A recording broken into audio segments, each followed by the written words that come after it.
Ер азаматтар осы бізді қалай пайдаланатынын, қалай қолданатынын біліп тұрады, иә қыздар? Біз неге білмейміз, ер азаматтар қалай біз оларды қалай қолданатынымызды?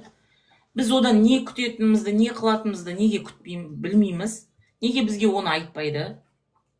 Бірақ ер азаматтарға айтады, білесіздер ма? Ер азаматтарға айтады, әйел адамды қалай не істейтінін. Ертең әйел аласың, әйел не істетіп аласың деп айтады. Ертең әйел аласың, әйелің жасап береді деп айтады. Ертең әйел аласың, менің аяғымды жуады деп айтады, иә. Ертең әйел аласың, осы үйді жинайды деп айтады, иә. Еркекке уже білет, әйелді не үшін қолдану керек екенін біліп отырады. А бізге не үшін айтпайды? Біз неге білмейміз? Біз неге ер азаматтың қалай қолданылу керек екенін білмейміз? Сіздер білесіздер ма жалпы? Байқайсыздар ма? Бізге жоқ деп айтуды үйретпейді. Жоқ, осылардың аты жоқ деп айтады, иә, біздің мамаларымыз. Сен ертең қалай байға сиясың? Сен ертең қалай аняха-маняха сиясың сен? Қазірден айтатын сөзің жоқ. Бізді уже кішкентай кезден бастап, бізді мамаларымыз уже самооценкамыз сындырады. Бізді удобный қылдырып дайындайды. Бізді и сондай удобный еркектер таңдап алады өзі. Еркектер біледі ғой, бізге біз үйленейін деп жатқан кезде біледі ғой олар біз не үшін айтады да сіздерге, тіпті не үшін сізді қолданайын деп отқан. Мамашкаға келін керек деп бір қастарын бүйтіп алады жаңа. Соны сендер мамашкасына келін керек деп жатыр ғой. Мамашкаға келін деп айтты. А сен мамаң солай дайындаған да саған. Келін боласың, келін боласың. Бізді сүйікті әйел боласың деп дайындамайды ғой, қыздар, білесіздер ма? Ертең сүйікті әйел боласың, сен сүйікті әйел боласың, сен ештеңке істемейсің деп үйретпейді бізге мамаларымыз, аха. О, мына түрім, сен ажырасасың, сен қандай бай алатыннан. Бірақ күніңе сен ертең әкеп тастайды деп, бізді уже қорқынышпен, иә. Біз еркектерге айтпайды ғой, мына түріңмен сен қатын не қылады сен мына түріңмен демейді ғой, аға. Еркектерге үйтіп айтпайды, байқайсыздар ма? Өздеріңізді айтпайсыздар ғой, балаларыңызға.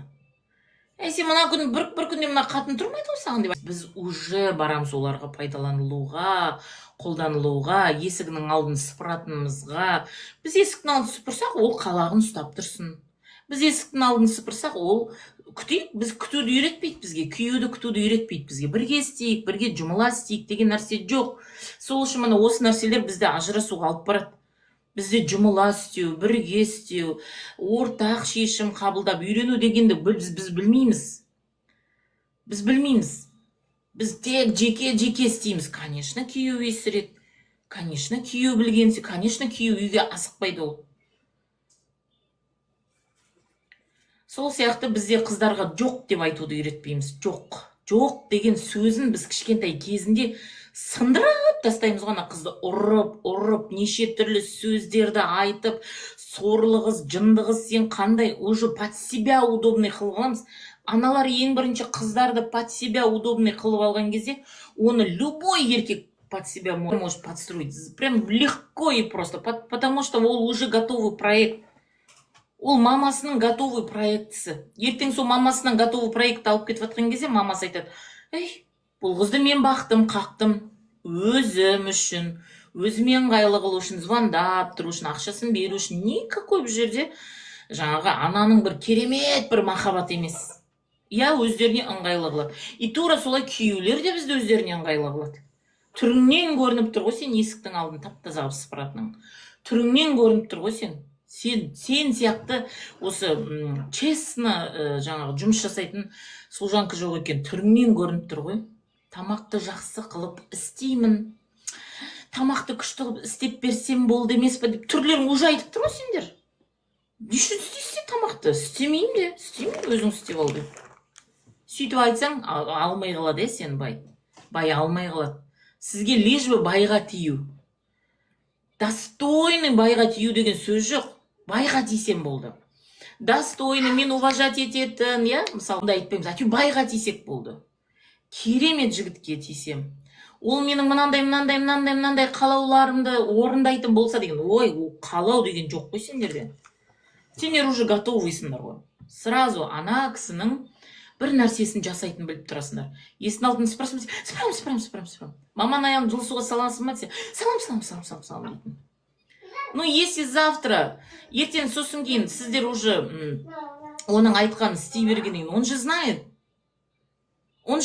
что вы просто для дома, для үйдің шаруасына арналған әйел екеніңізді. Енді еркектер де адам ғой, ол да жүректің адамын іздейді ғой ертең. Иә, сені тапты, мамасының арманын орындады, иә? Бірақ